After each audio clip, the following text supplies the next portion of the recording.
1:32. Buenas noches, amigos. Ha sido una semana bastante extraña, muy peculiar, seguramente inolvidable. El propio hecho de regresar ante el micrófono amarillo ya no es una semana normal, pero se han precipitado diferentes acontecimientos. No quiero haceros perder mucho tiempo, porque sobre todo a raíz de las redes sociales, de su impacto, de navedelmisterio.com, de ikerjimenez.com, ya estáis informando puntualmente a otros, pasando información constantemente de lo que está sucediendo hace 2 o 3 horas. Guillermo León tenía la idea de que participaseis en un proyecto colectivo, el Proyecto Córdoba. Un proyecto donde podéis examinar con nosotros, como hicimos en su día con el Dr. Gaona en Dachau, una serie de audios, investigar con nosotros al mismo tiempo, descubrir cosas, intercambiar esas cosas, intentar llegar a una conclusión. Desde hace un par de horas, en esas redes sociales, en el Facebook de la Nave del Misterio, en todas nuestras redes sociales, ya está ese material en blanco, donde parece que aparecen algunas cosas, y donde estamos recibiendo ya en la sede central, de alguna manera, pues todas vuestras informaciones. Por tanto, como digo, no quiero repetirme ni perder mucho tiempo. Tenemos una noche de investigación de esas en vivo, con muchos amigos desplazados. Es más, aquí la soledad es importante casi en lo que es el Estudio 1. Pocas veces hemos estado solos, Santiago Camacho y yo, aquí. Santi, buenas noches. Buenas noches. Es una sensación extraña, sí. Esta mesa que siempre está llena de nuestros amigos, de nuestros compañeros, de Carmen, de Javi, pues está ahora mismo más vacía que nunca, y estamos tú y yo, cada uno, tú en el centro, yo en un extremo, y a ver qué sucede. Estamos ultimando, entre comillas, el cableado. Están nuestros amigos en un lugar especial de misterio, en diferentes zonas. Han vivido ya cosas. Últimamente el misterio con nosotros está siendo muy bondadoso. Ha habido años, muchos años, donde perseguirlo era encontrarse con la nada, con cero. Pero nuestra fe jamás, jamás pereció. Últimamente, no sé bien por qué, están surgiendo cosas, aparecen cosas, las compartimos con vosotros, las compartís con nosotros. Pero como digo, esta semana ha sido muy extraña y yo quería simplemente contaros algo antes de marchar a Córdoba, para hacer verdad esta noche de ondas el proyecto de unos amigos en busca del misterio. Solo 1:35 y yo todavía tengo una sensación un poco extraña, que quizá no sé si me notáis o no notáis, no sé bien qué es lo que siento, pero esta semana empezaba con una información, también a través de las redes sociales. La consultora Alianzo hacía un ranking de los 300 periodistas más influyentes en las redes, que conste, en las redes, su impacto en redes, y me colocaban en el número 1 de ese ranking. A mí me hizo ilusión, la verdad, porque no solo por mí, sino por vosotros, y porque alguien del misterio, de este mundo tan marginalizado y tan atacado, pues resulta que estuviese en el top 1. Nunca nadie nos va a regalar nada, nunca hemos sentido mucho viento a favor, más bien en contra, pero lo cierto es que esta sensación de estar ahí, en el fondo es obra de las vanidades, ¿qué os voy a decir? Pero a mí me hizo ilusión por tanta gente que sigue el misterio y que siempre ve nombres prestigiosos, por supuesto, merecidos, y bueno, que ponga Iker Jiménez como el periodista en internet más influyente, aún no deja de darle una sensación rara. Todo el mérito es del equipo que hace este programa. Yo pondré algo de mi locura, y sobre todo de Guillermo León, porque Guillermo León hace más de 10 años me convenció para dar el salto a esas redes. Yo estaba reticente, no lo veía claro, y él siempre ha sido como un martillo pilón, constantemente, como un Pepito Grillo amable, que me decía hay que hacer esto, hay que hacer lo otro. Así que ese top 1, que sé que es más importante para él que para mí, yo se lo dedico, porque significa mucho para él. Es un hombre que siempre lo da todo, que siente este programa como nadie, que está en la sombra, que está rodeado de ordenadores y que siempre ha creído en sus sueños, que cada vez van más allá. Todo lo que hacemos en internet, con la ayuda por supuesto de Diego Marañón, de Anaís Pascual, de Carlos Largo, de Javi, de Fermín, de todos los que componen poco a poco esta familia, de todos los que van creando eso, han conseguido eso, que pone mi nombre, pero es la labor de un equipo. Me alegra, pero esto no es lo importante, ¿sabéis? Porque precisamente ayer grabábamos una promo, un anuncio con los compañeros de Mediaset. En el fondo era entre esa cosa de que te han nombrado, entre comillas, por supuesto, periodista influyente en internet, luego grabando con los amigos, y con ese mundo complicado a veces, ¿no?, de la televisión y sus presentadores, todos con mucho respeto hacia el cuarto milenio, cosa que agradezco. Y volvíamos, Carmen y yo, muy cansados, y resulta y casi tengo que beber un sorbo de café y me lo vais a permitir. Resulta que volviendo, y no sé bien por qué, dije, vamos a meternos aquí en este centro comercial amplísimo, el más grande de España y muy conocido, en la Castellana. No sé bien por qué, y por eso estoy extrañado, ¿no? Porque a veces el misterio, la propia vida tiene unas cosas, y tampoco sé bien por qué estábamos en la sala o en la zona de niños, Carmen y yo buscando una chaquetita para Alma. Era todo un poco absurdo porque estábamos muy cansados, teníamos unos compromisos, no sé qué hacíamos allí. Y de repente, y quizá me estén oyendo, no lo sé, del probador de niños salió una madre con un grito que yo no voy a olvidar nunca. Mi hija se ahoga y mi hija se muere. Y os aseguro que no ha pasado mucho tiempo y que le he dado muchas vueltas, ¿no? Es lo que ha pasado. Y Carmen y yo, como un resorte, entramos en ese pequeño probador donde estaba la madre. Había salido presa del pánico, pálida. Y no sé cómo actuamos, porque realmente, ¿qué hace uno en esos momentos? Hubo mucha gente que se remolinó en las afueras, digamos, de ese probador. Dependientes, personas todas muy preocupadas, compradores que había allí. Y entonces Carmen y yo entramos, pero como sin pensar. No somos ningunos héroes, por supuesto. Yo pienso que cualquiera hubiese hecho lo mismo. Y lo que nos encontramos es una escena que es la vida también. Es la reflexión que quiero hacer. Casi como si fuese un final de cuarto milenio, ¿no? Y perdonad por este ladrillo que os estoy metiendo. Pero si no, no voy a poder hacer el programa tranquilo. Resulta que entramos y en un pequeño poblador había un padre, pálido, con una cara de miedo como yo nunca he visto a nadie. Una cara comprensible del miedo de un padre. Tenía a la niña de 19 meses, rígida, en las manos, la cogía, me miraba con una cara de tampoco saber qué estaba pasando, no entender nada, ¿no? A veces no entendemos la vida.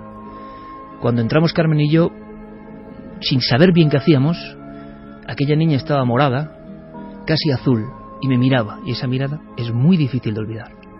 Y entonces, Carmen arrebató al padre la hija de los brazos, esto pasó ayer, y me la tumbó, me la acercó, y como si ambos, que no habíamos hablado de esto, supiésemos lo que teníamos que hacer, porque Carmen había tenido la inteligencia de preguntárselo al pediatra un día, por si pasa algo, giré a la niña hacia abajo y le empecé a dar con la mano hueca, tal y como yo recordaba que había que hacer, entre los omóplatos, golpes fuertes y muy secos, ¿no? Era una niña muy pequeña, rubia, preciosa, y claro, uno actúa como tiene que actuar, me imagino. Un golpe, 2 golpes, 3 golpes, 4 golpes, 5 golpes. Y aquella niña me miraba, me imagino diciendo, ¿quién es este extraño que ha entrado aquí y está pegándome? Y en un momento dado, de su garganta, con uno de los golpes, salió lo que parecía una etiqueta o un lazo negro que se había posado en sus fosas respiratorias, en lo hondo de la tráquea, y que llevaban ya unos minutos, luego me confesaron los padres, intentando sacarle, metiéndole los dedos, unos minutos que podían ser preciosos, ¿no? La situación era de verdad muy mala. En aquel momento, el llanto de la niña, el saber que volvía a tener aire, pues mira, desde el nacimiento de mi hija Alma no ha significado un llanto algo parecido, ¿no? Luego fue todo un alboroto, porque imaginaos también, lo cuento porque sois mis amigos y mi familia también, ¿no? En parte, de muchos años. Las dependientes, los dependientes, los encargados, la gente, encima éramos nosotros también, que mucha gente nos conocía, claro, y ¿qué había pasado? En aquel momento, y fijaos mi reflexión, amigos, varias madres llegaron, 2 con el niño en brazos. ¿Qué ha hecho, señor? ¿Cómo lo ha salvado? ¿Cómo lo ha salvado? Yo simplemente repetía lo que me enseñó mi pediatra, pero comprendí algo muy importante, que es lo que quiero decir. ¿Por qué no nos enseñan esto? ¿Por qué nos pasan años de vida enseñando no sé qué afluentes del Miño que serán muy importantes o no sé qué rayes godos, y nadie nos enseña cómo actuar cuando una niña está mirándote azul, sabiendo lo que eso significa? Cómo nos enseñan muchas cosas perfectamente organizadas para distribuir un tiempo, y no solo esto, sino otras muchas cosas, por ejemplo, primeros auxilios, nadie nos lo enseña, porque allí, por lo que yo vi, nadie sabía lo que había que hacer. Tuvimos la suerte de estar al lado en ese momento justo, y de saber, por haber preguntado, no por ser nadie especial, ni ser ningunos héroes, ni ser ningunos valientes, yo sé que cualquiera hubiera hecho lo mismo, pero yo vi que la gente estaba paralizada por el miedo, lo vi, por un miedo, repito, comprensible. Luego ocurrió otra cosa, que es otro misterio, ¿no? Porque me fui de allí un poco abrumado por todo lo que estaba pasando, y me volví a encontrar con los padres. Es increíble, pero me volví a encontrar con los padres y pude darles un abrazo y ellos también me dieron un abrazo, y esa niña rubita nos dio un beso a Carmen y a mí, ¿no? Esa niña que ya estaba bien y que hacía unos minutos estaba muy mal. Toda la actualidad en torno a nuestros programas en navedelmisterio.com, el portal hacia lo desconocido. Búscanos también por Nave del Misterio en Twitter, Facebook y Google+.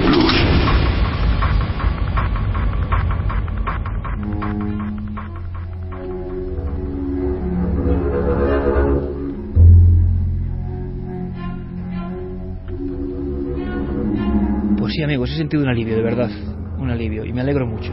No es bueno pasar por esto, pero es bueno que esto acabe así. Y ojalá pase y nadie se quede paralizado si puede, ¿no? Yo entiendo que un padre se quede paralizado si es su hija, lo entiendo perfectamente. Es así, es natural.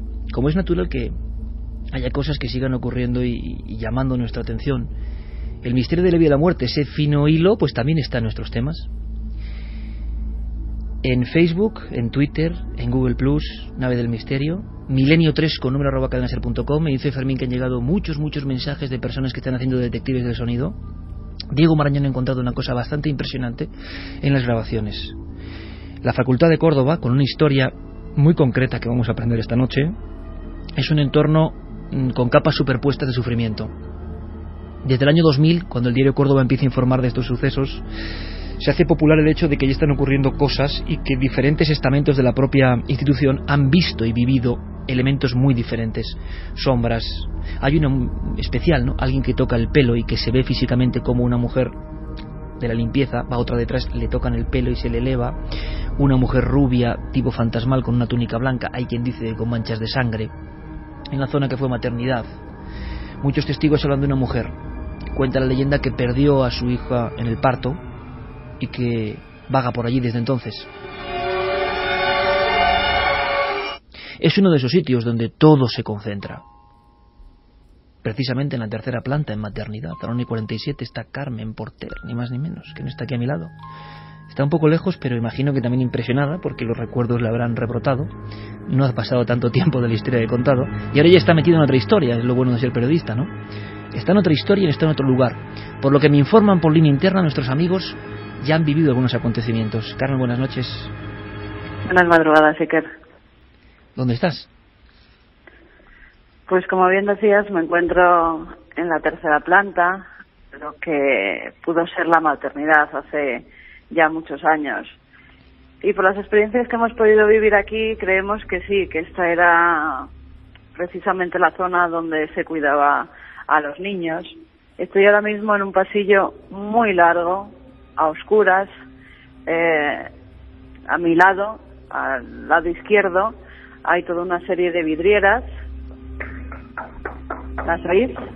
Sí, pensé que estás golpeando tú, claro, menos mal. Acabamos de mirarnos yo. Santi y yo, no es por nada, acabamos de mirarnos Santi y yo diciendo qué está pasando, ¿no? No, son las vidrieras donde, bueno, el que conozca los nidos de las maternidades, sobre todo las antiguas maternidades, sabrá de lo que estoy hablando. Unos ventanales corridos gigantescos desde donde se podía ver a los pequeños que estaban o bien en las cunas o bien en las antiquísimas incubadoras pues de los años 30, de los años 40. Como te digo, Iker, es una zona donde a mí, la verdad es que nos hemos recorrido toda la facultad y es la zona que más concentración, que más pesada encontraba. Hemos estado en algunas de las zonas que luego conectaréis con ellos, con los compañeros que están allí apostados con sus teléfonos, con las cámaras que hemos puesto para que se grabe todo por si ocurre algo en algún momento. Y la verdad es que a mí, personalmente, la zona que más me ha impresionado es esta. No sé si por los acontecimientos también tienen que ver que vivimos ayer, que fueron muy impactantes, pero lo cierto es que también los testimonios de las propias personas que día a día están aquí, sobre todo de las limpiadoras, de la gente de seguridad que cuida todas estas estancias, pues se concentran, gran parte de ellas, en esta zona. Me estoy acercando hacia el final del pasillo, donde espero que no pite porque hemos puesto un detector. Si pita he sido yo, Ajá. Si en algún momento oís un pitido he sido yo. Estoy ahora frente a un ascensor que también tiene su historia, porque aquí los ascensores parece que de vez en cuando cobran vida. suben y bajan solos, y no solo eso, parece que incluso en determinado momento se ha abierto como si hubiera alguien. Claro, lo normal es que se ha colado alguien en la universidad, pero cuando suben a la planta de arriba no hay absolutamente nadie. Y esos ascensores, cuya luz, ahora una rendija a través del cristal estoy viendo, a veces dicen que aparecen abiertos. Alguien que sube y baja en ellos. Si miro hacia el fondo no veo absolutamente nada porque estoy completamente a oscuras. He querido quedarme aquí sola para sentir esa sensación y a lo mejor poder escuchar algo, algún lamento, algún ruido, porque yo, en el tiempo que llevamos, si han tenido esa suerte los compañeros que han estado muchas más horas aquí investigando, haciendo el trabajo de campo, yo no he podido escuchar in situ nada. Sí que se han grabado cosas. Es cierto que durante incluso la noche, cuando ya estábamos todos aquí, se han podido escuchar y grabar una serie de psicofonías que más adelante comentaremos. Y las sensaciones son un tanto extrañas, así que esa señora de blanco de la que hablabas, pues al parecer se ha parecido a más de una persona. Sobre todo, ya te digo, las mujeres que se dedican a venir aquí a su duro trabajo a las 6 de la mañana cuando no hay absolutamente nadie y tienen que ir pasillo a pasillo, eso sí, acompañadas siempre, porque dicen que ninguna de ellas quiere trabajar sola. Acompañadas recorren estas estancias y son las que más fenómenos viven. En esta tercera planta y en ese ascensor del que te hablaba, una de ellas tuvo una experiencia bastante aterradora. Parece que cuando salía del ascensor, alguien, ella incluso cree que se quedaba enganchada. Yo te digo que el ascensor a mí me ha dado muy mal rollo personalmente. No sé si antes estaba ahí, si no estaba, pero hemos subido y hemos bajado. Es un ascensor antiguo, bastante antiguo, y a mí no sé si es ya por su gestión o no, pero me ha dado bastante mal rollo. Y al parecer esa chica, cuando salía dispuesta a hacer las tareas que tenía que hacer en esta planta, alguien parece que la tira del pelo hacia arriba y su compañera incluso puede ver cómo el pelo lo tiene como si estuviera erizado. Bueno, ese documento, ese documento lo tenemos. Ese documento lo vamos a escuchar porque Lola, así es su nombre, es una de las primeras que denuncia ese tipo de hechos. Lo cuenta muy gráficamente. Ocurre en el lugar donde estará Carmen. Vamos a ir presentando a los diferentes amigos.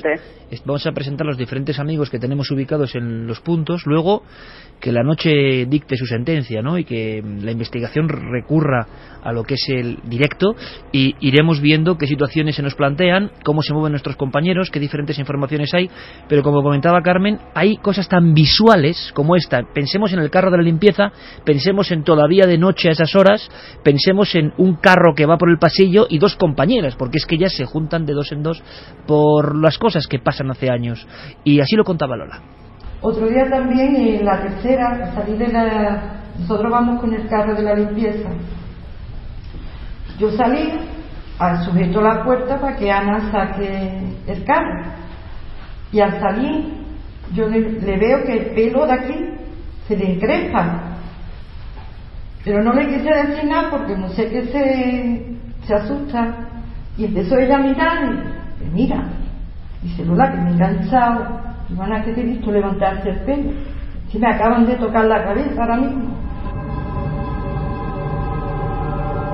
1:54. Podéis intervenir en ese proyecto Córdoba, ya abierto en las redes sociales, en Nave del Misterio, para analizar los diferentes fragmentos de audio, algunos en diferentes ubicaciones que vamos a ir revisando, por si detectáis algo. Ayer mismo, en otro lugar de esa facultad clásica en el mundo del misterio, pero pocas veces ha vivido una noche como esta, de investigación con permiso oficial para hacerlo, los propios vigilantes, hacia las 2:30 de la madrugada, vivían algo. Era testigo de todo ello nuestro compañero Javier Pérez Campo. Vivían y lo contaban así. Las 3:10 habrá sido sobre las 2:30, ¿no? Sí, cuando habéis pasado por aquí, cuando venía andando por aquí, habéis pasado para allá, o para allá o para allá, ya no sé exactamente para en qué dirección ha sido. Justo, vamos, pasar por ahí y notar a los dos. ¿Y qué ha pasado? ¿Qué ha pasado?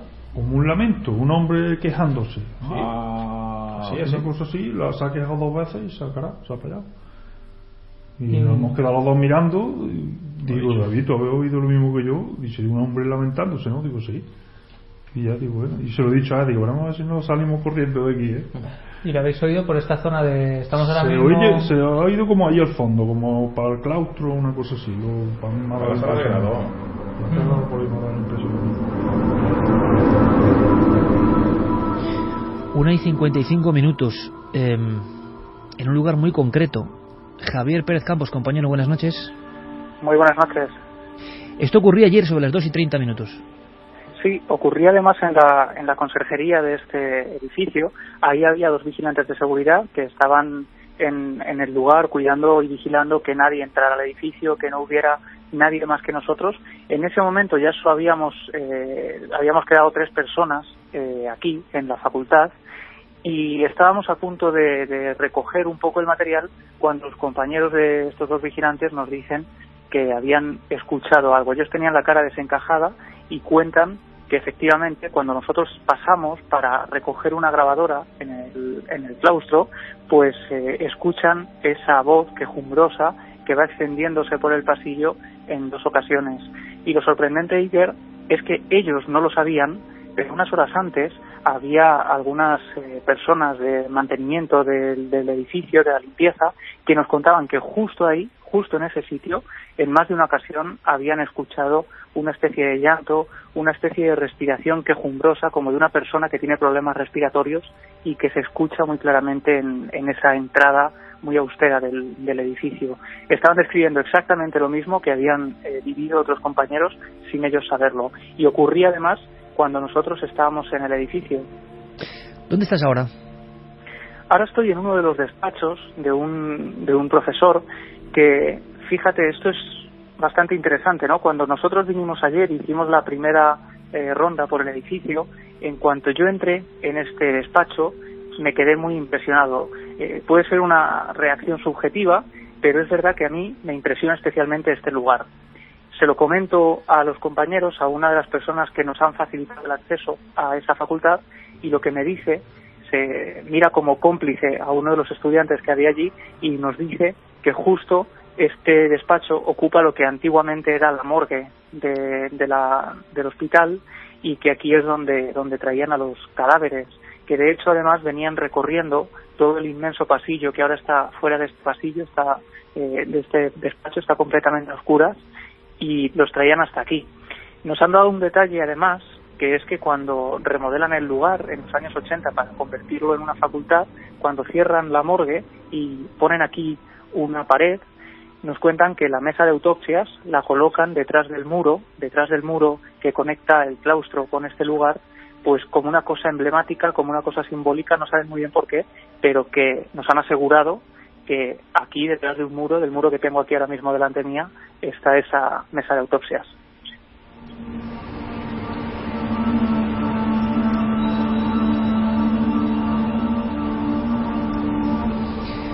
Vamos recorriendo un edificio viejo, un edificio lleno de historia, un edificio donde estamos viendo que se repite el eterno guión de las supuestas casas encantadas. Obras, terror sobre terror, dolor sobre dolor, movimiento de los cimientos no solo de lo material, sino que parece también del espíritu, y personas que en sus nuevas ubicaciones empiezan a detectar algo extraño. Y son muchas, un rosario. Ayer mismo los vigilantes con cara desencajada le contaban esto a Javier Pérez Campos. Estaban realmente asustados. Sí, estaban asustadísimos porque este tipo de fenómenos, yo pensaba que ya no habían trascendido más que aquello que veo en los recortes de prensa, en aquellos recortes que aparecieron en su día y nada más. Pero lo cierto es que cuando llegamos aquí y empezamos a hablar con personas de limpieza que dicen que hacen la ronda de 2 en 2 porque no quieren trabajar separadas, que hay gente de vigilancia que se ha negado a venir a trabajar a este edificio por miedo a lo que aquí ocurre, y además que siempre coincide en lugares concretos como este despacho en el que me encuentro ahora mismo, que pertenece a un catedrático. Pues nos contaban las señoras de la limpieza que cuando estaban trabajando aquí, por ejemplo, en alguna ocasión veían cómo salían despedidos algunos documentos de la mesa, veían también o escuchaban cómo las llamaban por su nombre, y cuando se daban la vuelta, todavía a oscuras porque no había amanecido, pues descubrían que no había nadie en el lugar. Y no solo eso, sino que, como te decía al principio, este despacho comunica con un enorme pasillo. Voy a salir ahora mismo a él porque en este pasillo por el que traerían a los muertos cuando venían a esta sala en concreto, en este pasillo totalmente a oscuras que tengo aquí delante de mí, están unos enormes corchos donde los profesores colocan las notas. Estos corchos están cubiertos por unos cristales, y lo que nos contaban es que algunos de los miembros de limpieza en este mismo pasillo, estando trabajando, habían observado una especie de nebulosa blanca que iba avanzando hacia ellos, y lo que nos cuenta una de ellas es que al llegar a este cristal es capaz de ver una especie de cara, que esa figura se está formando delante de ella, y llega a ver unos rasgos femeninos en este reflejo. Y no solo ella, sino que otros tantos, justo en este pasillo, han visto esa figura, una figura femenina, pero nos hablaban también de una sombra negra que en un momento determinado llega a aparecer detrás de una de las mujeres de la limpieza, y ella tiene que salir corriendo porque llega a ver una especie de sombrero, una especie de capa negra, ve que viste como un personaje antiguo con ropajes oscuros, y solo puede dejar aquí todo el aparataje y salir corriendo. Testimonios concretos, con voces concretas. No es solo subjetividad, quizá hay una parte de ello, por supuesto, como siempre, pero las personas hablan con total honestidad. El equipo de limpieza y vigilancia, como suele ocurrir en estos entornos, deambulan cuando ya no hay nadie, cuando el griterío, los estudiantes, los profesores, el ajetreo ya se han marchado. Perfe, por ejemplo, lo contaba así de claro. A veces esa sombra nebulosa o blanquecina había sido confundida por parte de obreros con una mujer de carne y hueso. Habían escuchado en algunas ocasiones hasta palabras. Todo es muy extraño, pero las voces humanas de la Facultad de Córdoba de Derecho nos lo contaban así. Otra vez esto lo arreglaron allí en la parte nueva, en la parte vieja. Vinieron unos obreros de Pozo Blanco, me creo que era, o sea, que ese hombre no sabía lo que aquí pasaba, ni muchísimo menos. Me dice: niña, ¿dónde te has dejado hoy a tu compañera morenita? ¿Hoy no ha venido? Digo, ¿cómo que no ha venido? Claro que sí. Dice, entonces aquella que hay allá arriba, que nada, aquella allá rubia, que no ha dicho hola. Yo miro para arriba y decía hola, pero desapareció. Eso desapareció por completo. Allá arriba hablaban de una mujer blanquecina, o con una toga blanquecina, o con un traje de maternidad y sangrando. ¿Eso forma parte de la leyenda o es la verdad? Y se cuenta la historia de algo que ocurrió allí en tiempos remotos que vamos a conocer. En este momento concreto, a las 2:02, toda España escuchando, lo sabemos bien, la cadena SER, Milenio 3, porque estamos investigando en vivo con vosotros. Si en la tercera planta en maternidad, a oscuras y sola, está Carmen, en esa habitación concreta que había dado incluso miedo a personas muy avezadas y muy corajudas, está en ese pasillo por el que se entraba, convertido entonces en morgue, Javi Pérez Campos. Bueno, pues en un lugar del norte de España, en esta noche casi decía de carrusel del misterio, de un montón de personas interconectadas, está nuestro compañero Diego Marañón. Diego, buenas noches. Hola Iker, buenas noches. Parte importante, junto con Guillermo León, por supuesto, del proyecto Córdoba, que ya está en marcha, pero es que Diego ha sido el primero, como es lógico, en cribar los audios. Si no me equivoco, eran 4 audios, ¿no, Diego? Efectivamente, eran 4 audios repartidos en los diferentes espacios en los que se encuentran nuestros compañeros. Yo he accedido a esos audios esta misma tarde, Iker, a la vez casi que todos nuestros amigos que están en casa escuchando, y he querido hacer algo también para probar un poco lo que se escucha, ¿no? Es decir, yo me he puesto los audios sin ver lo que decía la gente en redes sociales. He querido comprobar después si había alguna coincidencia con lo que yo escuchaba, digamos, de alguna manera a ciegas. Y ha sido así. En el audio número 3, que si no me equivoco está grabado en el mismo lugar desde donde escuchábamos a Javi Pérez Campos, en ese despacho, en la antigua morgue. Efectivamente, que él nos decía que cuando había sido un hospital había estado dedicado al almacenamiento de cadáveres.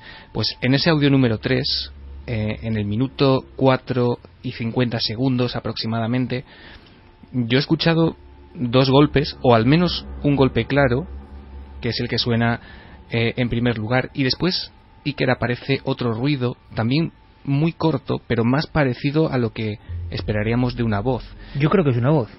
Y muy gutural, muy es una profunda. especie de gruñido, efectivamente, sí, o de voz muy grave, que a mí me ha parecido que puede decir algo parecido a aún, o algo parecido. Sí, o eso, o yo entendía alumno.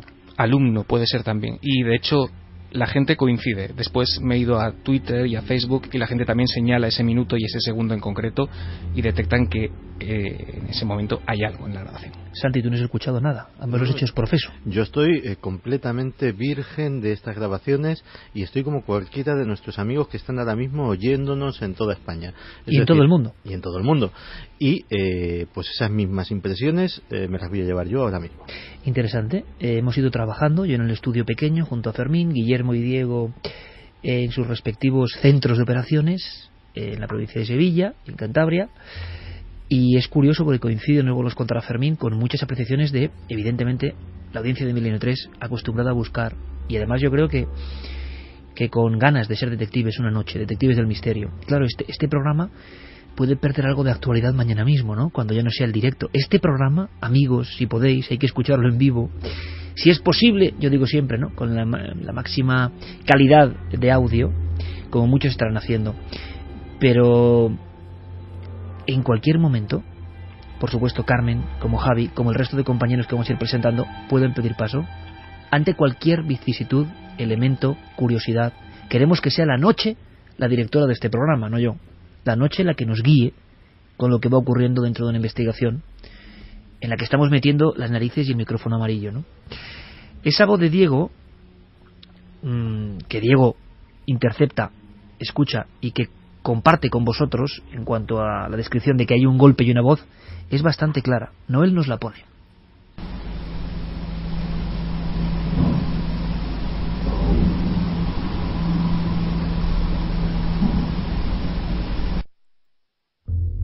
Santi ha abierto los ojos inmediatamente, los tenía cerrados escuchando la voz. Hay como un golpe, como un martillazo, ¡pum! Y luego aum o alumno, pero se ve que es una voz grave. Sí, parece una voz masculina. Y yo diría que incluso... Eso es algún teléfono, ¿no? Que ha sonado ahora, ¿no? Que habrá alguna desconexión o algo con algún compañero. Y yo diría que hay incluso dos golpes. Uno antes, voz, y otro que remata la grabación. No sé si hay... También es que es posible que esté cortado justo... en todas las grabaciones se escuchan muy de fondo en ocasiones sonidos de tráfico, se oyen coches y se oyen motocicletas y probablemente, podríamos volver a escucharlo, pero quizá ese segundo golpe que detecta Santi se pueda deber al corte del propio fragmento ocasionado pues algún ruido del tráfico de la calle. Escuchamos de nuevo.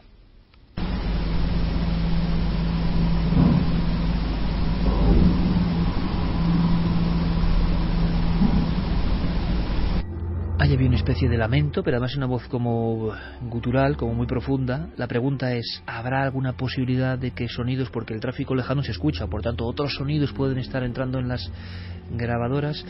Vamos a hacer una cosa. Tengo que deciros que ese tipo de golpes, hemos hecho varias grabaciones en este lugar concreto, y ese tipo de golpazos se escucha de forma tan habitual que hemos llegado a pensar, a plantearnos que aquí pudiera haber algún reloj o algo que genere ese tipo de sonidos.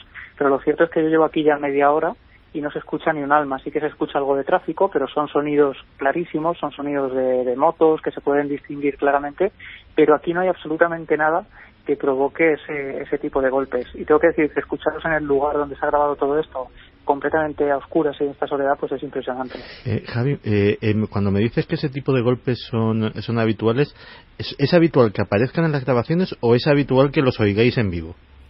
No, en las grabaciones. Es decir, aquí, por ejemplo, dejamos anoche varias horas la grabadora, también con Clara hemos dejado en algunos puntos, y ese tipo de golpazos pues han sido registrados en diferentes puntos, pero especialmente en este despacho, y nosotros desde luego no lo hemos escuchado. También es cierto que ha sido cuando nosotros hemos dejado las grabadoras que nos hemos marchado para no hacer ningún tipo de ruido, pero van escuchándose en diferentes lugares y en diferentes puntos con mucha fuerza. Sigue la investigación, prosigue, todos unidos, todos escuchando, todos contribuyendo. Es la magia de la radio y de las redes hoy en día. Pues en la tercera planta, en maternidad, lo que era maternidad Carmen, en lo que era la morgue Javi Pérez Campos, en el claustro, en el viejo claustro, y para ilustrarnos un poco en torno a la historia, creo que nadie conoce la historia de este lugar como nuestro compañero José Manuel Morales, de Córdoba Misteriosa, haciendo una gran labor en la provincia. Quiero agradecerle una vez más el trabajo, el esfuerzo que ha puesto en manos de este equipo también para contribuir, para unirnos en esta investigación. José Manuel, amigo, bienvenido. Buenas noches, Iker. ¿Estás en el claustro? Estoy en el claustro y precisamente en una de las zonas más calientes del mismo. Estamos, ya el lugar sobrecoge y sobre todo en la tranquilidad de la noche cordobesa, una noche como la de hoy en la que el cielo, pues está nuboso. Estamos aquí te digo, una tranquilidad sobrecogedora y realmente extraña, porque es una noche en la que Córdoba tiene muchos eventos y ahora pues nos estamos sorprendiendo de que parece que se ha quedado todo mudo, todo en total silencio. ¿Están escuchando todos Milenio 3? Igual.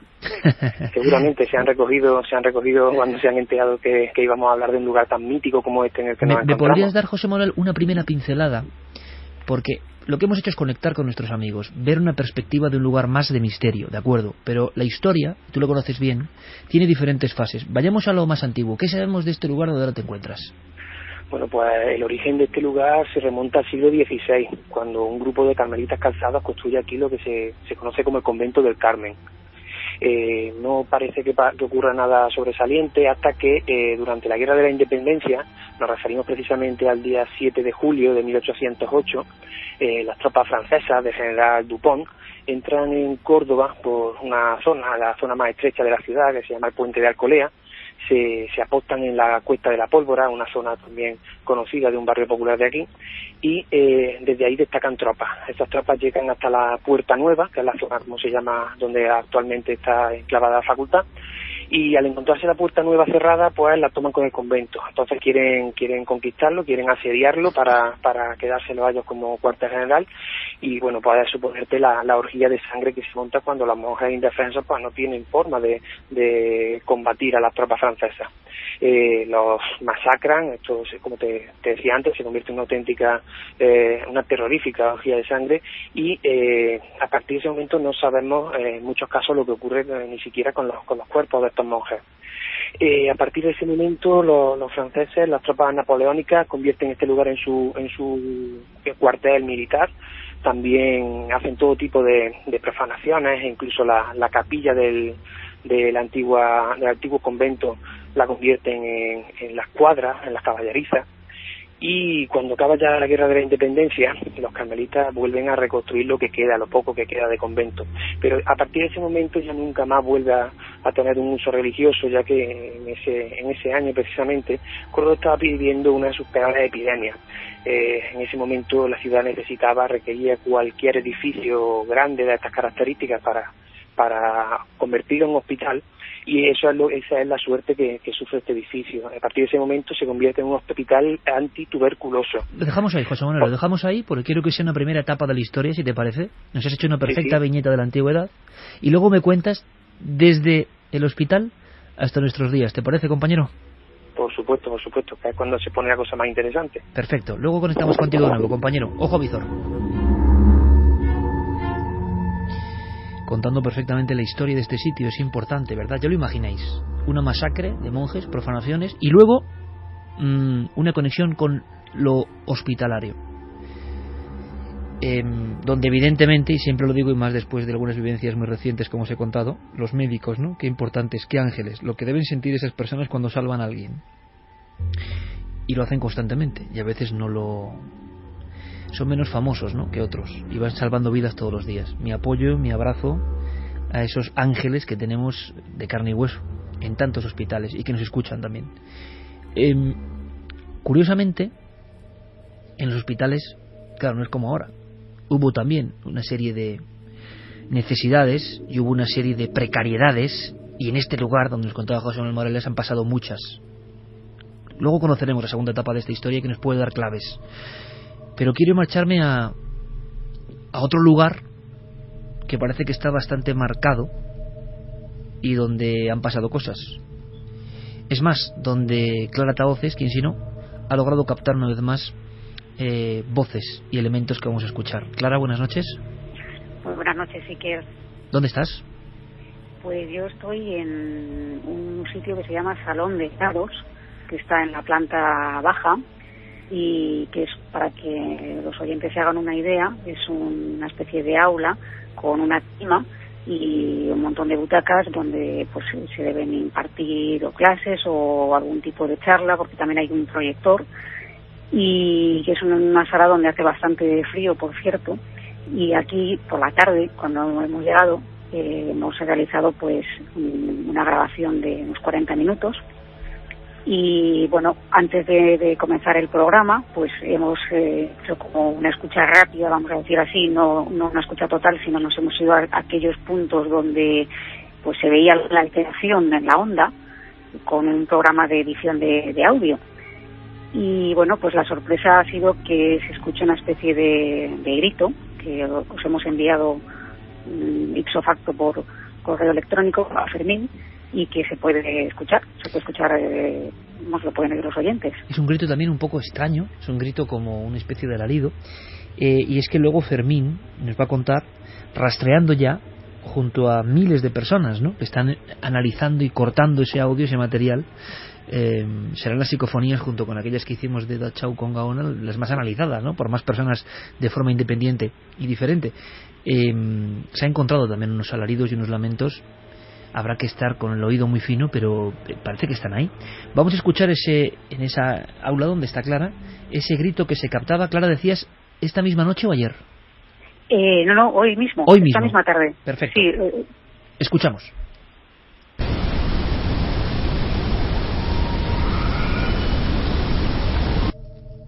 Ha sido un grito. Santi ha puesto un gesto. Quiero experimentar con Santi. Es como si tuviera la audiencia aquí mismo, porque tú no sabes nada de esto. Sí, además, no, es que no me esperaba. Es que es muy curioso, Santi, porque te veo. Viene hoy Santi con camisa de cuadros, roja y negra. Está sobre el fondo de este maravilloso estudio, que es nuestro hogar, pero que tiene, bueno, pues. Hacemos el programa siempre a oscuras, ¿no? Ya lo conocéis.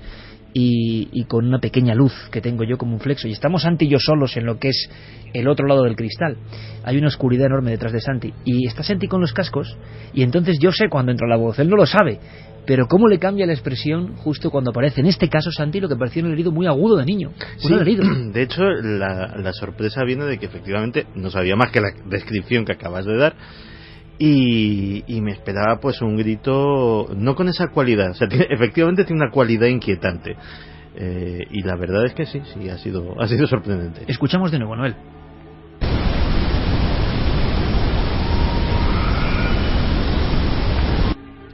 Es exactamente, a mi modesto entender, no quiero condicionar a nadie, el grito de un bebé cuando cuando le duele algo de verdad, o sea, cuando tiene ese grito enrabietado que es más que llanto, y ese tono, o sea, es tono de bebé, como afilado, ¿eh? Sí. Es como un...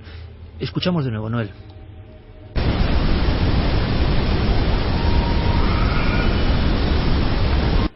Yo no sé cómo se escuchará esto en la maternidad, en la tercera planta. ¿Qué nos puede decir Carmen? Sobre todo para una ronda rápida de cómo están transcurriendo los minutos.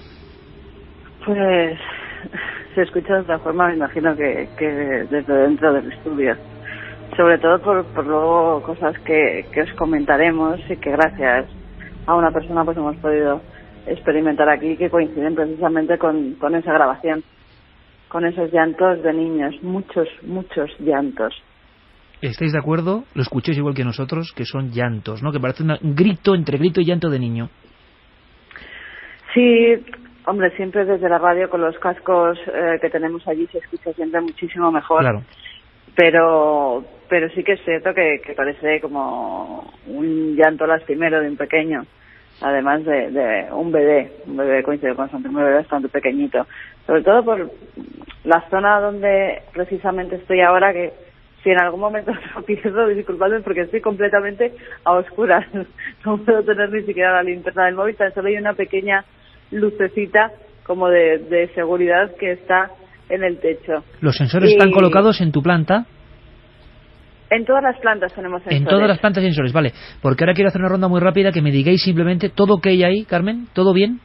Sí, por el momento aquí está todo tranquilo. No he escuchado nada extraño, nada raro. El frío que empieza ya a calar en los huesos, pero nada, todo tranquilo. La verdad es que de vez en cuando se escucha el tráfico a través de los ventanales y nada más. Javier Pérez Campos, ¿todo correcto?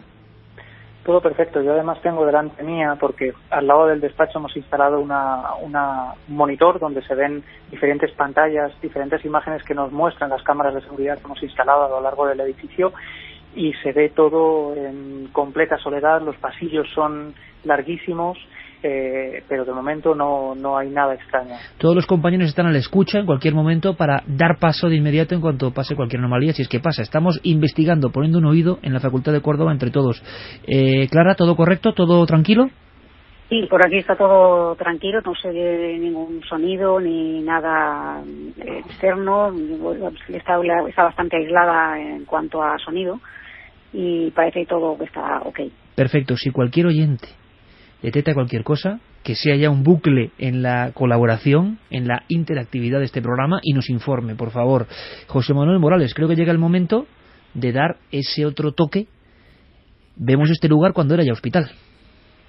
Pues efectivamente, Iker, como comentábamos antes, a partir de, pues mediados de los años 50, esto se convierte en un hospital antituberculoso, en un sanatorio antituberculoso. A partir de este momento podemos suponernos cuántas personas habrán fallecido aquí de, dolorosas enfermedades, de largos padecimientos. Tras esta suerte, parece que el hospital en el año 50 se convierte en un materno infantil y en una casa cuna, es decir, aquí venían los niños al hospicio, y además aquí es donde las madres pues venían a tener a sus bebés. Podemos suponernos también, con la falta de asepsia de la época, pues qué cantidad de mujeres habrán fallecido después de hemorragia, después de algún tipo de enfermedad derivada del parto, e incluso cuántos bebés habrán podido nacer muertos. Ni siquiera eso, no quiero adelantar nada de lo que ha ocurrido esta noche de investigación, pero también podemos suponernos cuántos bebés habrán sido arrebatados de sus madres por ser hijos ilegítimos, o incluso bebés robados, que ya sabemos que se ha producido, un fenómeno que se ha producido en España desde hace muchos años. Después de esta etapa, como decíamos, del 50 al 75, ya se hacen las obras para adecuar esto a la Universidad de Córdoba, y en el año 82 es cuando se traen aquí la cátedra de Derecho. A partir de este momento, pues al principio levemente se empieza a comentar algo sobre el fenómeno, pero cuando parece que todo se desata es a partir del año 1995. Es entonces cuando en unas obras de remodelación de este claustro, donde comentábamos a los amigos que nos están escuchando que me encuentro en este momento, un claustro del siglo construido en el siglo XVI y que se ha remodelado recientemente, pues a partir de estas obras de remodelación es cuando en una de los laterales del claustro se cae una pared, y parece que aparecen una serie de huesos, una serie de restos óseos, que algunos, dice la leyenda, que podrían pertenecer a esos monjes que fueron masacrados durante la Guerra de Independencia. Sin embargo, también hay personas muy antiguas de la facultad que nos apuntan que junto a esos restos aparecieron una serie de vasijas y demás, o sea que podría eso, pues entrar un poco en conflicto con que esos restos fueran de los monjes. Pero lo que sí que es cierto es que donde yo me encuentro, justo junto a la pared que me encuentro, aquí aparecieron una serie de restos que pertenecían a personas, eso sí que es seguro. Y a partir de ese momento, perdona Iker, te decía que es cuando se desencadenan los fenómenos. Justo en el instante de las obras y del hallazgo de los restos.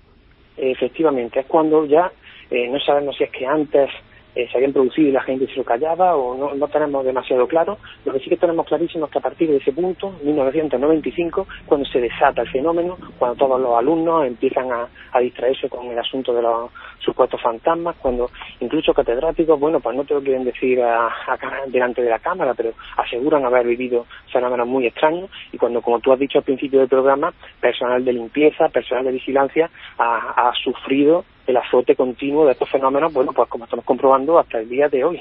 Luego te preguntaré algo más, José Manuel, porque son muchas las personas, tú has podido cribar un sinfín de testimonios de todos los niveles que hablan de encuentros con cosas, sonidos, visiones, es decir, no solo las personas de limpieza o vigilancia, ¿no?, sino otras personas que tienen además interés en saber qué ocurre en este lugar, y por eso también de alguna forma se nos permite la investigación. Y por otro lado también hubo en la antigüedad algo ahí que tiene que ver con la brujería, que luego quiero que me cuentes. Claro. Vamos, compañeros, con otra pata de esta investigación en vivo. Nuestros compañeros, son unos cuantos, en diferentes lugares, escaneando un entorno. Falta alguien, como sorpresa, falta alguien que, ojo, ya estuvo allí. Es una diferencia, pero luego lo vamos a presentar, aunque muchos... Puedo lanzar la pregunta ya. ¿Quién creéis que es? Que está con nuestros compañeros. y que ya estuvo allí, que no es lo habitual. Ella siempre va a lugares de nuevas con nosotros. En este caso, para que haya una diferencia o para corroborar lo que se vio, hay alguien que nos va a ayudar. Antes de eso, Fermín, compañero, buenas noches. Muy buenas noches, Iker. 2:25. Tú te has llevado ahí algún que otro susto cribando la información, siendo de los primeros en analizar los audios, digamos, en blanco que nos enviado nuestros compañeros. Pues sí, además, bueno, he estado revisando el Twitter, los cientos de mensajes que nos están llegando, viendo cuántas personas decían los mismos tiempos y lo que escuchaban. ¿Coincidían? Muchos coincidían. Vamos, la mayoría sí que se veía perfectamente que escuchaban algo, lo definían diferente, pero iban escuchando en determinados momentos de las grabaciones que algo ahí pasaba. Y yo estaba un poco pues leyendo los Twitter y viendo qué es lo que se oía, voces, algún golpe, no me llamaba mucho la atención. Hasta que llegaba el tercero que he ido a buscar, que la verdad me ha asustado. Estaba yo solo en un estudio escuchándolo, me ha asustado. Sí, has llegado al mío, y estamos en los estudios. Al tuyo, y decir, quiero que escuches esto porque me ha impactado. Se escucha, yo creo que como un lamento. Es verdad que en ese corte de la grabación se oye un coche pasar, un motor de un coche de fondo, motor ¿no? De un coche, que es verdad que se repite en las 4 grabaciones, se ve perfectamente, se oye como hay veces que pasan coches. E incluso la gente, cuando escribía que escuchaba ahí algo, decía que podía ser, se preguntaban si podía ser fruto de ese coche, pero es muy raro porque lo vais a escuchar ahora. Yo no creo que sea fruto del coche. Se escucha varios segundos, no sé si son 20 segundos ese lamento. Hay un momento en que, claro, y es siempre la dificultad de esto, ¿no? Estamos con unos equipos que evidentemente son ultra profesionales, estamos con unas salidas de audio y unos cascos que nos permiten escuchar todo con gran nitidez. Alguien que va ahora mismo en un coche, que está no sé dónde, que la señal no llega muy bien, claro, dicen, ¿esto es que están diciendo? Os aseguro que se oye lo que se oye, no sé lo que es y si tiene explicación. Quizá la tenga, podamos llegar a una conclusión, pero aquí lo estamos oyendo perfectamente. Y entonces llega Fermín con esa información de una especie de lamentos como de hombre, creo yo, pero como de alguien que grita algo como que le duele. Es una cosa muy curiosa, porque es lo de siempre. Claro que soy un motor que de repente pasa lejano, pero es que eso está como en otro plano. El misterio siempre de las psicofonías. También será interesante ver cómo lo perciben nuestros compañeros en las diferentes estancias de la Facultad de Córdoba, ahora en la noche a las 2:27. Pero este es el fragmento que llamó la atención, tercer audio de ese proyecto Córdoba que tenéis ya en Nave del Misterio en las redes sociales y que a él le hacía dar un brinco, ¿no? Vamos a ver si logramos captarlo como antes incluso. Son varios lamentos, no es solo uno, son varios lamentos antes y después del sonido del motor de un coche.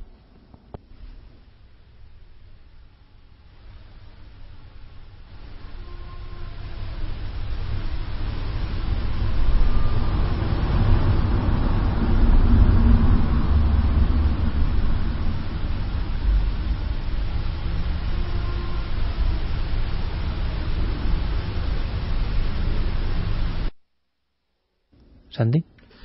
Y antes y después, efectivamente. O sea, el sonido del motor es clarísimo. Como un ah. Sí, y desde luego es un sonido muchísimo más agudo, muchísimo más nítido. O sea, es decir, el sonido del coche se percibe perfectamente que está entorpecido por las paredes, obviamente, que separan el micrófono del exterior.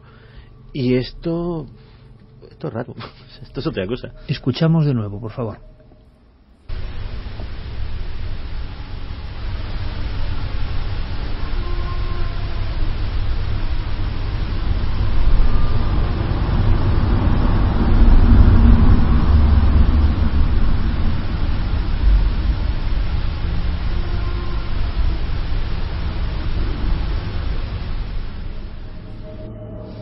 Explicación física, explicación sonora, lamento realmente, porque si recordáis, escuchaban los compañeros vigilantes de seguridad, se lo contaban a Javier Pérez Campos ayer mismo en la noche, ese tipo de lamentos es lo que les extrañaba, lo estaban escuchando en tiempo real. ¿Ocurre algo, compañeros? No, creo que todo en normalidad, escuchábamos unos golpes, algún movimiento, están... Aquí no. Vale, estaban nuestros compañeros moviendo, imagino, algunos enseres de la investigación. Fermín. Hay que decir que este corte se escucha en el primer audio, en el que se refiere a la primera planta, y ahora escuchándolo, la verdad es que la segunda vez que lo he escuchado ahora me ha dado otra impresión, pero podría ser como una sirena, como alguna de las alarmas que han podido poner los investigadores. No parece tan claro, ¿eh? Yo lo escucho más como un lamento, pero no lo sé, la verdad es que no lo sé. El público, los que están participando en el Proyecto Córdoba, ¿qué decían en general? ¿Habían escuchado estos lamentos, estos golpes, Fermín? Sí, hay mucha gente que lo ha escuchado. Por ejemplo, Jorge Gómez dice que sí, que es un lamento que va, él nos lo pone desde el minuto 5.50 hasta el 6.05, es decir, o sea, 15 o 20 segundos de ese sonido. Si es una sirena, está pasando mucho más tiempo. El eco lo recorres y lo ves y se percibe como una sirena, ¿no? Me imagino. Además es que no, o sea, no suena a sirena a ninguna que haya oído en mi vida, y desgraciadamente unas pocas he oído en varias partes del mundo. Y además tampoco las alarmas de los detectores de movimiento que solemos usar también conozco muy bien. No tiene nada que ver, ¿no? Y no tiene absolutamente nada. Esta grabación además está hecha, si no me equivoco, en el aula de esa primera planta. En la primera planta, sí. Sí, esto es de la primera planta. Sí, pues fíjate, yo no lo había oído porque no hemos tenido tiempo apenas, hemos hecho esas grabaciones y las hemos puesto rápidamente a disposición del público, pero justo ahí, justo en ese aula, que es donde ahora mismo tenemos colocado un sensor de movimiento, es uno de los puntos calientes también, donde las personas, el personal de limpieza habla también de que escuchan llantos, que escuchan risas, que surgen justo de ahí. Es decir, que es un lugar donde mucha gente dice que escucha ese tipo de cosas. Hasta el momento, hasta este instante, a las 2:31, hemos escuchado ese grito afilado que identificamos con un bebé, esa voz gutural o cavernosa después de un golpe que ha localizado Diego, estos lamentos. Han ocurrido también otras cosas. Todos nuestros compañeros hablaban de acontecimientos esta misma noche. Carmen, creo que en la tercera planta estás con alguien. Pues sí, en la tercera planta vuelvo a estar con alguien porque antes hemos estado grabando para Cuarto Milenio y además coincidíamos las dos en que es la zona que menos nos gustaba. Estoy como os podéis imaginar, con Paloma Navarrete, Iker, que ya te está escuchando. Paloma, buenas noches, amiga. Buenas noches, Iker. Una aventura más. A todos. Una aventura más, sí. Pero esto es un poco diferente porque tú ya habías estado aquí, hay que dejarlo muy claro. Sí, yo había estado aquí. Entramos en el año 96, el equipo EPTA, aquí, y fue muy interesante porque pude ver, sobre todo, sintonicé, por decirlo de alguna manera, con el hospital de tuberculosos. ¿Qué es lo que viste? ¿Cuál fue la imagen que te impactó? Porque creo que hay una que es como tremenda, ¿no? Pues mira, hay una imagen tremenda precisamente en la puerta de la morgue. En la puerta de la morgue había como una fila de personas sin atreverse a entrar en la morgue, y cuando yo le pregunté a una chica que estaba allí, ¿qué os pasa? ¿Por qué no entráis? Ella me contestó, el que entra aquí no sale. Y los viste clarísimamente como si fueran un grupo de tuberculosos. Sí, totalmente, con unas ojeras moradas terribles, con unos delgadísimos, pálidos, muy depauperados, vamos, gente que iba a morir ahí. ¿Tú en aquel momento, Paloma, no tenías la información de lo que ocurría a nivel de hospital de tuberculosis en aquel año 96 en este sitio? No, nada. No sabíamos más que un poco más o menos lo que os han dicho a vosotros, que los estudiantes oían de repente pasos, que parecía que había gente que se paseaba por los corredores, que las mujeres de la limpieza en la tercera planta precisamente habían visto un humo blanco y la temperatura bajando a ser gélida. O sea, todo ese tipo de fenómenos, pero sin contarnos nada más.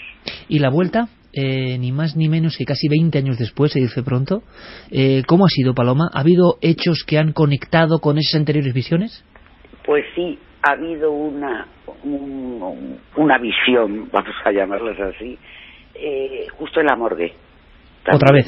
Otra vez. Y era un hombre que estaba en la puerta y que me decía algo así como, me dejaron aquí, estoy solo, nadie va a venir a verme, algo así, no me acuerdo muy bien ya, porque ya sabes que yo borro un poco. Y de repente llegaba una mujer y le decía, vete, cállate, no digas nada, que no puedes hablar, vámonos, no podemos estar aquí. Y estos eran del hospital, efectivamente, del hospital de tuberculosos. Había una leyenda, o una verdad, no lo sé, José Manuel Morales, compañero en el claustro, igual tú se lo puedes ilustrar a Paloma, y es que se aparecía una chica en concreto, y se contaba en Córdoba que le había ocurrido algo durante el parto. Sí, eso es lo que cuenta al menos la leyenda, o bueno, el personal de la facultad. Al parecer, creo que la cuente, ¿verdad? Sí, por supuesto, queremos saber qué pasa con esa mujer, porque son varios los testimonios que tú has recogido y que hemos escuchado alguno de ellos, donde ven una mujer clarísimamente joven, y luego le preguntaremos a Paloma si ha visto algo parecido. Pues sí, aquí lo que más llama la atención, quizá la aparición o el fenómeno más espeluznante, es precisamente ese encuentro en el que han coincidido tanto personal de seguridad, personal de limpieza, alumnos e incluso periodistas que han venido aquí anteriormente, y todos hablaban de la misma figura, una mujer de cabello largo, rubia, que viste un camisón largo, parece como de hospital materno, y que unos dicen que la ven totalmente un camisón blanco, totalmente blanco, mientras que otros pues aseguran que puede tener manchas de sangre. Entonces no sabemos si es el imaginario popular o si es algo que está contrastado. Yo no he podido confirmarlo, no he encontrado nada en prensa, pero sí que muchos hablan de una mujer que parece que se quitó la vida cuando vio que su bebé nacía muerto, y que tal fue su tristeza que no dudó en tomar esta decisión, arrebatarse la vida aquí mismo en el hospital, y dicen que desde entonces pues vaga por los pasillos sin saber que ya no pertenece a nuestro mundo. Paloma, ¿has detectado ese tipo de visión o en absoluto? A ver, yo creo que he tenido dos visiones que pueden conectar con esa visión de la mujer. Una de ellas ha sido una monja de la caridad, una monja con un carácter tremendo, que estaba realmente furiosa, echándole una bronca espantosa a una jovencita que llevaba un uniforme, y que le decía algo así, que eres una irresponsable, te das cuenta de lo que has hecho, por tu culpa ha muerto un bebé. Eso por un lado. Vaya escena. Sí, además sí que ha sido bastante impresionante, porque incluso esa monja, que en un momento dado Paloma la ha llamado madre, le ha dicho: de madre nada, me llamo Sor Eugenia, y le ha dado el nombre, datos que tendremos que comprobar, porque ha habido más nombres y apellidos a lo largo de la noche. Carmen, una vez más, y en breve tendremos nuevas muestras, algunas tan difíciles de creer por la mente lógica, pero que comprobamos que es así. La última, Nacho Ares todavía está medio dándole vueltas, su escepticismo entre comillas se ha roto como un vidrio, tengo que decirlo y adelantarlo ya. Nuestro compañero Nacho Ares, director de Ser Historia y prestigioso historiador, su proverbial lógica, que en un equipo tiene que haber gente lógica, no vamos a estar solo como yo, se ha roto el vidrio, ¿no? Porque ha ocurrido algo que ya comentaremos, tremendo. Pero una vez más quiero que me lo cuentes, que me hagas la pincelada rápida, Carmen. Se ha producido algo que nosotros hemos vivido hasta aquí en la cadena SER, o sea, Paloma se ha puesto a hablar. ¿Cómo ha sido eso? Sí, como solemos hacer, Paloma ha cogido su bola para concentrarse. En un primer momento han medido los campos con el péndulo, y cuando estábamos en la tercera planta, después de esa escena con la monja, que además parece que era una monja con mucho carácter y que parecía mandar aquí, pues hemos subido a lo que sería la zona de maternidad donde yo estoy ahora. Paloma está un pasillo más allá, donde las escaleras, y justo en este pasillo, yo le he dicho: Paloma, es como que a mí me ha cambiado aquí la sensación, es tremendo. Y me dice: es verdad, aquí una concentración horrorosa, es donde más denso parece que está. Y ella de repente conecta con una chica joven que coge un bebé. Justo en este sitio, aquí, donde hace unos minutos estábamos Paloma y yo, nuestros compañeros grabando, ella decía que oía lloros de niño, muchos lloros. Y en un momento dado incluso puede ver a los pequeños en bastantes malas condiciones. Es decir, sucios, llorando, y parece que con hambre. Fíjate que Santi, que no sabía nada de las voces, lo primero que ha identificado sin saber nada es llanto de un niño cuando le duele y está mal, ¿eh? Sí. Pues es que cuando yo he oído esa psicofonía he pensado que era el bebé, claro, que era un bebé, sin duda. Cuando tú has escuchado la psicofonía, que tampoco lo sabías, todo esto está siendo una amalgama de interacción.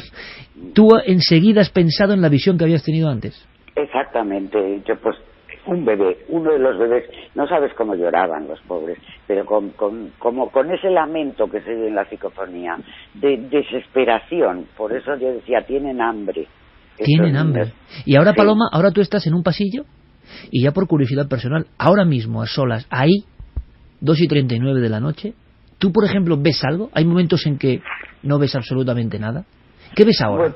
Bueno, yo ahora no estoy viendo nada, estoy a oscuras, totalmente a oscuras, y estoy concentrada en escucharte a ti y ahora en hablar contigo. Entonces no. En esa oscuridad, si tú no haces un proceso previo, Paloma, no conectas con esa hipersensibilidad y no empiezan a pasar cosas, no siempre van a estar las cosas ahí, ¿no? No siempre, o sea, las cosas estarán siempre ahí, pero yo no las conecto siempre, o sea, tengo que hacer un ejercicio de una cierta concentración en eso, ¿no? Una pregunta, Paloma, ¿hay algo de malignidad, vamos a decirlo así? Estás hablando de tristeza, desesperanza, pero hay algo, va por lo que le voy a preguntar ahora mismo a nuestro compañero Morales, que nos dé otra pincelada, ¿se detecta algo de malignidad o de alguna historia en este entorno o no hay nada de eso? Pues yo no he sentido nada de eso, o sea, yo lo que he sentido realmente es dolor, ¿no? en una época, dolor en otra época.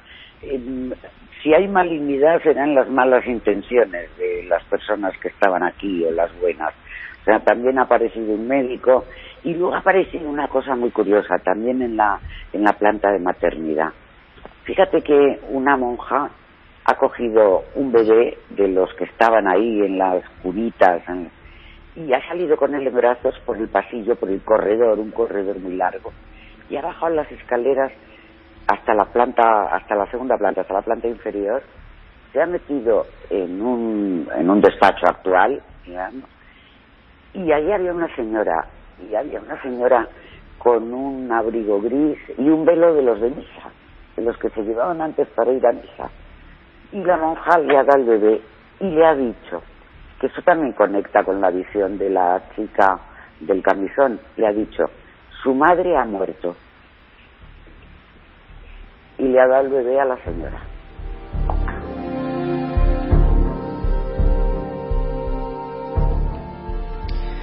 Todo un grupo. Compañeros, sí, ¿escuchamos? Sí, es que me llama mucho la atención porque yo no he estado en la experiencia de Paloma. ¿Sí? Y cuando estaba oyendo hablar de la visión que ha tenido, cuando ella hablaba de esa visión que ha tenido de unos niños como desatendidos, llorando todos, pues me ha venido a la cabeza otra escena que nos ha contado hace unas horas una trabajadora de este lugar, que nos cuenta que ella llegó a ver este lugar cuando fue casa cuna, y que una de las imágenes que se le quedan marcadas es cómo se ve a través de los cristales ese grupo de niños pegados casi unos a otros, llorando, desatendidos, con niños reales de carne y hueso que estaban ahí en esa época todavía. Eso es, que recordaban perfectamente pues ese tipo de detalles siendo muy jóvenes, ¿no? Noel, quiero sí, que... pero sí, hay un detalle, Iker, que te tiene que acabar de contar, Paloma, porque la escena final de lo que sería esa historia de ese pobre bebé, no sabemos si verdaderamente que la madre murió en el parto o por el contrario, como antes adelantaba nuestro compañero José Manuel, es la típica historia que se ha repetido, por desgracia, centenas de veces en nuestro país, de bebés robados, de gente Estoy pidiéndole, que tenía déjame que le pida en tiempo real a Noel que reserve de nuevo la voz del niño, que nos ha impresionado tanto, simplemente que la tenga ahí. Escuchamos, Carmen, dime. Sí, lo único, el cerrar esta historia, que te cuente Paloma la última escena que ha visto, porque yo creo que es clave para saber lo que ha estado pasando también en nuestra historia reciente, ¿no? En la historia de los bebés robados en España, que bien podría ser lo que ella ha visto. Pues ahora me lo cuenta Paloma, pero quiero que escuchemos de nuevo esa voz, quiero que nos conectemos de nuevo con esa voz, si es que... ¿Por qué? Porque es la voz que a Paloma también le ha impresionado, que ella no había escuchado. Ahora hay otra dimensión. Paloma nos ha contado que ella le ha impactado escuchar esto porque tenía que ver con lo que ella había visualizado, y después de escucharla, Paloma nos remata esta historia. Escuchamos, Noel.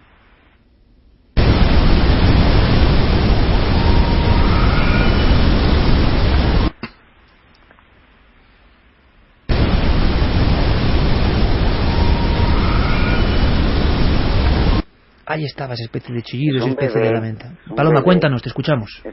Bueno, y entonces la monja le da el bebé a la señora y le dice, tienes que firmar un papel, y le da un papel a firmar y la señora firma en ese papel. No he podido leer el papel porque era un papel con una letra pequeña, además. Bueno, van a salir de ese despacho, sale la señora delante y la monja se queda un poco retrasada y rompe el papel. Rompe ese papel como si fuera una especie de secreto mantenido de una acción, desde luego ilegal completamente, pero que se practicaba y que son esas historias, Paloma, que nos han contado como leyenda y que resulta que hemos visto en los últimos 20 años lo que ha pasado en muchos hospitales, ¿no? Son ciertísimas, claro. Y entonces ese chillido, si es que es un bebé, que yo no lo sé, pero así lo hemos sentido, y lo has sentido tú, que es lo más importante porque tienes una sensibilidad especial respecto a nosotros, ¿tú crees que pueden ser puzzles de una historia que se está contando? Siempre hablamos de que en los lugares quedan historias que no se han resuelto. Hay como un pensamiento, como un eco de ese bebé, quizá en representación de tantos que fueron robados. De tantos bebés que fueron robados y que fueron mal atendidos aquí, que mal queridos, digamos, que de bebés que sufrían, porque te aseguro que la sensación me he quedado yo muy removida con esto, la sensación de sufrimiento de los niños, de los pequeños, era terrible, estaban sucios, estaban desatendidos totalmente, era terrible. Y mira que para que tú te remuevas con todo lo que has visto y vivido, no solo en Cuarto Milenio, sino en años de investigación, hay algo en ese sufrimiento, quizá concentrado en ese grito que te ha impresionado. Ese grito lo grababa Clara compañera, y aparte han pasado algunas otras cosas que quizá podíamos, aunque sea brevemente, desvelar, ¿no? Esta misma noche de investigación. Sí, que... Clara, te decía que tú grababas ese grito en una de las aulas y que esta misma noche habían ocurrido otras escenas bien curiosas, ¿no? Y querías contarnos. Sí, porque precisamente yo me encuentro ahora con Jorge Liébana, que es uno de los investigadores que nos está acompañando en este viaje por la facultad, y bueno, pues en un momento determinado hemos estado viendo pues la zona, y entonces hemos llegado a una cosa que llaman la parte nueva, que es una parte que está como más restaurada y donde aparentemente pues no es la sensación de los lugares que hemos estado hablando. Y estábamos con Javier Pérez Campos y bueno, pues nos estaba enseñando un poco el lugar. Para que te hagas una idea, es una especie de octógono, como si fuera un edificio circular. Y bueno, pues aquí nos estaba Jorge contando un poco la historia de las cosas que se habían percibido aquí, y en un momento determinado hemos escuchado, pero lo hemos escuchado nosotros, una especie como de voces, como de niños, y en una zona que parece que no da con la calle ni nada. Entonces Jorge estaba grabando todo esto, pero como curiosidad, pues por tenerlo en su archivo, y bueno, pues estas voces que hemos oído se han colado. Estabais conversando, Jorge, investigador Jorge Liébana, y tú, y Javier Pérez Campos. Y en el medio de la conversación se cuelan unos sonidos. Ese momento, ese fragmento lo tenemos. Yo creo que es complicado de escuchar, pero lo podemos poner para que nuestro público opine. ¿Te parece? Sí, me parece. Vamos a poner el oído en esa conversación que ha tenido lugar hace unas horas entre tres investigadores. Estaban en ese momento sin necesidad de grabar a nivel psicofónico, pero algo se colaba que quizá tenga que ver o no. Vamos a descifrarlo.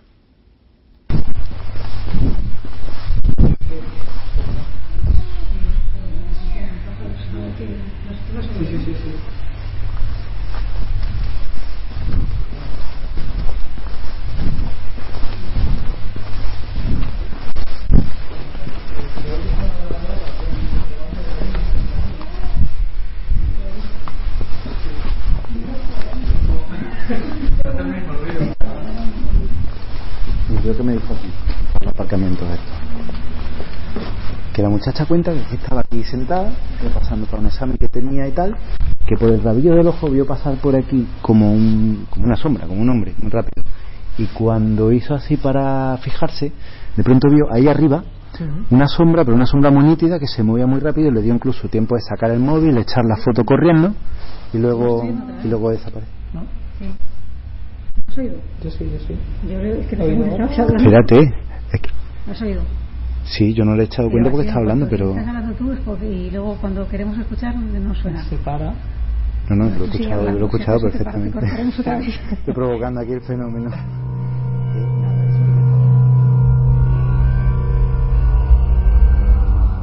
2:49, que hay una doble sensación. Yo en un principio pensaba que podían tratarse de algún tipo de ave, algún tipo de búho o similar, claro, no lo sé si hay acceso a arboledas con pájaros, claro. Pero luego hay otro momento, estábamos Santi y yo aquí viéndolo, en que percibimos perfectamente que hay como unos sonidos, claro, muy difuminados, pero como de fondo de niños, de ese ajetreo de niños, ese sonido tan característico. Ahora, ¿podría haber una explicación más zoológica? ¿Qué opináis? Bueno, en la zona donde estamos, la verdad que no hay aves. No hay aves. Bueno, pues eso es un dato. Pues en esta zona no. La verdad es que sí que pues entonces sí que es tremendo, porque yo pensé que podía ser una zona más ajardinada o no. No, porque ya te digo que es una zona nueva y lo que hay es una estructura como de ladrillo que hace un octógono, como te explicaba, y que termina al final pues es como si especie de claustro moderno, vamos a decir. Lo estabais escuchando en vivo, Clara, lo estáis escuchando en vivo. Sí, los hemos escuchado en vivo y de hecho la primera parte, nosotros ya habíamos escuchado previamente algo, lo que pasa es que bueno, pues esto que no sabes si has escuchado bien, ¿no? Entonces ya cuando Jorge se ha puesto a hablar, hemos vuelto a oírlo y entonces le hemos parado. Y es en ese momento en el que pues también Jorge lo ha oído. Es decir, cuando le pido a Noel que baje un momento la música, porque yo he oído una serie de golpes. ¿Habéis escuchado, compañeros? ¿Está todo bien en las diferentes zonas, amigos? ¿Todo correcto? Sí, aquí nada, aquí sí. ¿Todo? Perfecto, puede que sea un tenemos muchos micrófonos abiertos. El efecto también de la música, además. Sí, puede ser un golpe incluso de la propia música. Como estamos todos oído visor. Clara, perdona, te he cortado. Sí, no, pues eso, que cuando que hemos puesto, digamos, oído, ¿no? Es decir, vamos ¿y eso qué era? Eso que acabamos de... Clara, perdóname, pero eso que acabamos de escuchar, ¿qué era? Yo lo he escuchado, pero aquí no ha sido. O sea, donde estamos Jorge y yo no ha sonado. O sea, lo has escuchado por el auricular. Por el yo creo que es una planta de abajo que están también las cámaras y vigilancia. O sea, que puede ser alguien... Los cámaras los estoy yo viendo subir ahora mismo a través de los monitores de la planta baja, digamos. Ahora mismo están subiendo a la primera planta. Tenéis todo perimetrado con cámaras, no ha pasado nada raro. Es que hemos escuchado de nuevo como una cosa de esas que le pasó a Nacho Ares, pero que puede tener explicación o arrastre de algo o alguna cosa. Pero de momento nadie ha escuchado nada así anómalo, ¿no? Un sonido, pero... No, yo creo que son sonidos normales que se están haciendo... Y estamos con muchos micrófonos abiertos y por tanto, pero como de inmediato, en cuanto suena algo en las redes y demás, estalla la bomba, ¿no? Pues es bueno aclararlo en tiempo real. Clara, continúa. No, bastante tranquilo, sí. No, pues eso, que cuando hemos querido prestar ya oído más atentamente ya es cuando se ha dejado de escuchar. Y además, como te digo, venía de una zona que no da a la calle, que no da dependencias propias de la facultad. Jorge Líbana, el compañero que estaba allí en ese momento contigo, sí. No sé si lo tienes cerca. Sí, te lo puedo pasar ahora mismo. Sí, pásamelo, por favor. Saludas. Jorge, buenas noches. Muy buenas noches, Iker, encantado. Igualmente, escuchabas en vivo, ¿no? Escuchabais en vivo, tú estabas contando una historia, contándose a nuestros compañeros, como buenos conocedores de la historia de este lugar, y de pronto ellos ya estaban escuchando algo y tú escuchas casi por el rabillo del oído, ¿no? Esas voces o esos sonidos. Efectivamente, porque surgió en un momento en el que yo pues les traje aquí para contarles que en la zona más nueva, más moderna de este edificio también estaban ocurriendo cosas. Le iba a comentar un par de testimonios y como ha dicho Clara antes, los tres estábamos oyendo algo, pero quizá no le prestamos demasiada atención. Pero en el momento en el que yo empiezo a contar el testimonio de una muchacha que vio pasar por aquí una sombra hará ya un tiempo, esa voz empezó a ser bastante más fuerte, bastante más clara, hasta que no sé si fue Clara la que me cortó, yo mismo me callé porque ya realmente era bastante llamativa esa voz. Y ya nos referimos a ella en esa grabación en la que se puede escuchar. Hemos vuelto a escuchar además un autorrastar, pero imagino que es compañeros. Sí, es José subiendo las escaleras. Me he acercado yo. Dile a José que parte de la audiencia lo quiere crucificar ahora mismo, porque claro, que no nos dé esos sustos. Además, he salido de ese largo pasillo precisamente para ver qué podían ser esos ruidos y me he encontrado con un ventanal con una niebla que está cayendo sobre Córdoba tremenda, que la imagen vista desde los cipreses, desde esta tercera planta, la verdad que impone, ¿eh? Oye, impone... Sí, sí. Bastante. Niebla, cipreses. José Manuel, yo le preguntaba a Paloma si había algo de conexión con el maligno, y creo que hay un término que conocéis bien, que es panderete de las brujas, ¿puede ser? Efectivamente, Iker. El panderete de las brujas es como se llamaba al lugar donde se celebraban los aquelarres de la ciudad de Córdoba. Todas las endemoniadas, todas las adoradoras de Satán se reunían en una pequeña plazuela que, si la ves a día de hoy, pues no tiene nada de misterioso, es un lugar alegre donde aparcan multitud de coches, pero que hace 5 siglos pues era el lugar elegido por todas estas mujeres que practicaban la brujería para adorar al demonio, para invocar incluso a los diablos y pedirle sus favores. Y estamos también en un lugar donde recientemente nos informaban los vecinos que a la hora de realizar obras, pues también, una vez más, para construir unas cocheras, pues parece ser que también aparecieron una serie de restos óseos. Algunos incluso nos apuntaban que eran de huesos muy pequeños, probablemente pertenecientes a niños. Entonces, bueno, pues eso podría quizás demostrar la celebración de sacrificios rituales en esa plaza tan perteneciente a la España mágica en la ciudad de Córdoba. La eterna historia, José Manuel. Quiero agradecerte muchísimo todo el esfuerzo, todo lo que estáis haciendo en Córdoba Misteriosa, que se está convirtiendo en un fenómeno en aquella ciudad, en aquella provincia, y nosotros estamos muy contentos de que gente muy honesta esté peleando por contar esto como parte del patrimonio inmaterial. Gracias, compañero, gracias también a Jorge Lieban. Amigos, gracias por ser nuestros guías ahí en Córdoba. Gracias a vosotros por invitarnos a participar en esta auténtica experiencia. Y veremos lo que sale de aquí. Ahora empezaremos a cribar toda la investigación. Gracias, compañeros. Gracias. Clara, gracias, compañera, como siempre. Seguimos con los oídos muy finos, prestos a todo lo que ocurra, y como tú bien has dicho, hemos calado el melón en las gráficas de momento, pero luego habrá que hacer el proceso y todavía quedan horas de investigación. Gracias, compañera, como siempre. Gracias a vosotros, buenas noches. Javi Pérez Campos, compañero, en la zona de la morgue, donde, bueno, Paloma tuvo esa visión, que es que cada visión de Paloma es para una novela, pero ahí estaba, es como un fragmento que se ha quedado y que quizá clama, no lo sabemos. Gracias como siempre, amigo. Gracias a vosotros, un abrazo. Paloma, gracias, un abrazo muy fuerte, sabes que te queremos todo el equipo muchísimo y que disfrutamos investigando contigo. Va a haber sorpresas muy gordas y yo creo que quizá en lo de Córdoba, fíjate, estemos uniendo varios conceptos, varios misterios de España. No es la primera vez, estoy recordando las apariciones en La Cigüeña, en Valencia, donde se hablaba de una mujer a la que le habían robado el bebé, y esto sonaba Paloma a leyenda. Quizá hay más, quizá las leyendas luego resulta que son historia. Gracias por contarlo con nosotros de esta forma tan maravillosa. Un abrazo fuerte, Paloma, un beso. Un beso, muchas gracias a todos. Y Carmen, muchísimas gracias por la investigación. Seguimos pendientes, cae la niebla sobre Córdoba. Hemos tenido un sinfín de compañeros, de voces, de despliegue, de historia, de misterio, y veremos lo que ocurre. Iremos cribando toda la información y veremos si realmente estos sonidos tienen una característica misteriosa, pueden ser explicados. Claro que sí, nosotros vamos a seguir grabando durante algunas horas más en estas estancias. Si ocurre cualquier cosa, nos ponemos en contacto con vosotros, pero bueno, decir que hemos conocido incluso a personas, trabajadores de aquí, que con 11 años vieron las mismas escenas o muy parecidas que las que había visto Paloma, e incluso en la realidad. También, en la realidad. Qué bueno. E incluso también pudieron ver luego, ya siendo trabajadoras de aquí, como Teresa, que nos está acompañando esta noche y se lo agradecemos, cómo sacaban esos huesos que había en la zona donde estaba José Manuel. Testigo de la exhumación de los huesos. Exactamente, Madre con lo cual mía. tenemos todavía muchas sorpresas, Iker. Pues sabes lo que pienso. Gracias, Carmen, un beso muy fuerte de todo el Muchos equipo, besos. y mío en especial.